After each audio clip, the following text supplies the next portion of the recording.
তো hello guys, তোমরা সবাই কেমন আছো? আশা করি সবাই ভালো আছো। তো আমি আজকে একটা যাবো ছোট্ট একটা ট্রিপে। তো পুরো ভিডিওটা দেখো, তাহলেই তোমরা বুঝতে পারবে কোথায় যাচ্ছি। তো এই যে আমার রুট, আমাকে কেমন লাগে তোমরা কমেন্টে জানিও। তো এই যে আমাদের বেরিয়ে হয়েছে 3টে, আর আমাদের গাড়িও চলে এসেছে। তখন বাজে রাত 12টা 5। তো আমরা বেরিয়ে পড়ছি, মা হাই করলো। তো আমরা বেরিয়ে পড়ছি এবার। আমরা বেরিয়ে পড়েছি, গাড়ি চলে গেছে। আমরা যাবো 8জন মিলে। তো আমরা যেতে থাকি, তোমরা দেখতে থাকো। আবার দেখা হবে একটা করে।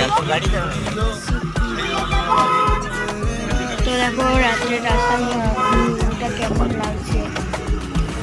এটা তো আমার খুব সুন্দর লেগেছে এই ভিউটা। তো সেই জন্য ক্লিপে নিয়েছিলাম তোমাদের দেখাবো বলে। তো অবশেষে আমরা কোলাঘাট চলে এসেছি। কোলাঘাটের থেকে আমি নিয়েছি একটা কুকুরের একটা লিটল হার্ট। তো আমার এই রাত্রের ভিউটা এখানেই।